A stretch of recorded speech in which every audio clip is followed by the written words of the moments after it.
How to deal with social anxiety as an intuitive, sensitive person. So, you may feel socially anxious because you're surrounded by a lot of logically driven people. And depending how their logic is guiding them, you may or may not feel like you resonate with this group of people. So, when you join logical people in conversation, there has to be some commonality for you in order to get along. And when you're going out into a social situation, if you have similar hobbies, or you studied the same program in school, or you know each other from childhood, when you have something in common, you're more likely to get along with a logically driven person. But you still might feel anxious because you are that sensitive person. You might feel nervous that you were attacked. And this can be especially true when you're dating as a sensitive person and you're getting to know new people. The social anxiety can go through the roof because there are all these logical tactics on how to attack people and make them feel insecure. And by making people insecure, the goal ultimately is to get power over that person so that they'll eventually do what they want them to do. Okay? But this happens in social situations too, not only in dating situations. But it comes up in dating situations a lot because logical people will use these power dynamics in order to get a one-night stand, or in order to get whatever they want from the other person. Could be money, could be attention, could be a reference for a job, or whatever it is. So when you encounter these kinds of dynamics in your social life, there are a few important key points to remember. Number one, you can't really allow people to judge you, or you can't let in negative influences or negative commentary from other people. And that's probably the number one takeaway that will help you with social anxiety. So if anybody says anything bad to say about you, remember that you are the one who approves of yourself. And just a caveat here, I've said in the past that when you are dating or getting to know new people, it's a good idea to veer conservatively, not to post scantily clad pictures all over the internet or wear scantily clad clothes on a date. But there might be some people who are listening to this who really rebel against what I'm talking about here, and they're going to wear whatever they want to wear. So I want to add a caveat here. It's a good idea to veer conservative because it's less distracting, okay?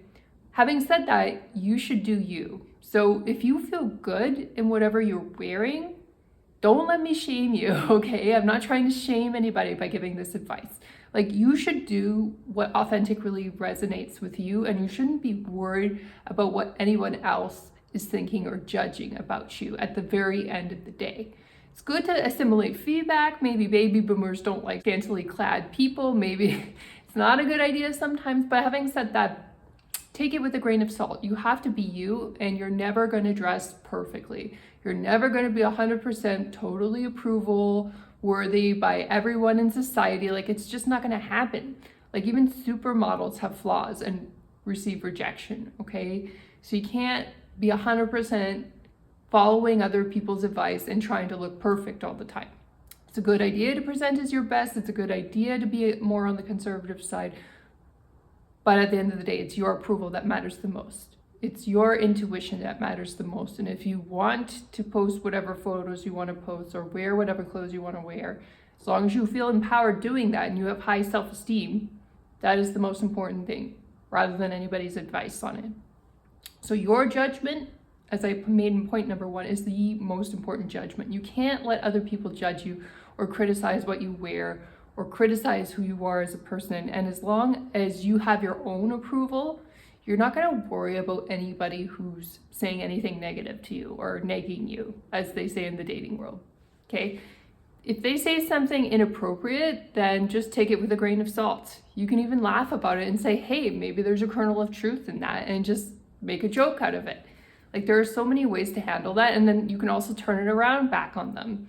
Make them taste their own medicine. There are many, many ways to approach that in order to deal with that and stand up for yourself. But at the end of the day, the most critical feedback is that you don't take it in and you don't assimilate any negative feedback that anyone ever gives you, okay? Online, in person, anywhere, okay?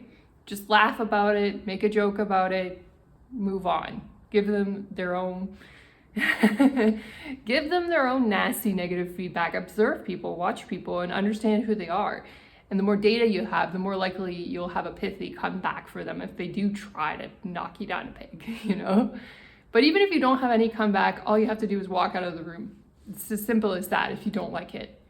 So the other thing to keep in mind when you're dealing with social anxiety is often it's because we're not really breathing and drinking water. If you breathe and you drink water around people and you feel calm, that's going to help alleviate a lot of social anxiety, especially if you have to speak publicly in front of people or you're going for some kind of physical class. Have lots of water, take breaks, breathe, take it easy, pause. And if you are in a physical class and you're worried about people looking at you or judging you because you can't do tree pose in the yoga class, for example, the important thing is that you work on your own abilities and not to worry about anyone else. And everybody else should be doing the same thing. And if they're not, if they are looking around and criticizing, that's on them, okay? It's not on you.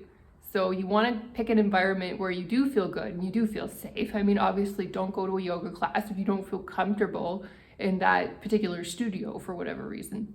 But also understand that you can just be yourself and not worry about what anybody else is thinking about you, and just do your own thing at the yoga studio. And then the last piece I want to address in order to help you with social anxiety is sometimes you are with the wrong group of people, okay? Sometimes you've tried. Maybe you're in a particular workplace, but it could be like even a hobby or a gym or a group of people you used to hang out with in high school, and you just realize you don't have that much in common with them. You don't really vibe. And so that's okay to realize that too. And you don't even have to tell them that you don't vibe. You just distance yourself and you start to move on to your new ventures and your new activities. And when you do that, that also leads you to your greatest happiness. You don't have to hang out and commit to everyone that you've committed to in the past. It's okay to grow and to change if people are not resonating with you or matching your energy, or you're trying to date and people just don't seem that interested in you. Maybe you're with the wrong group of people.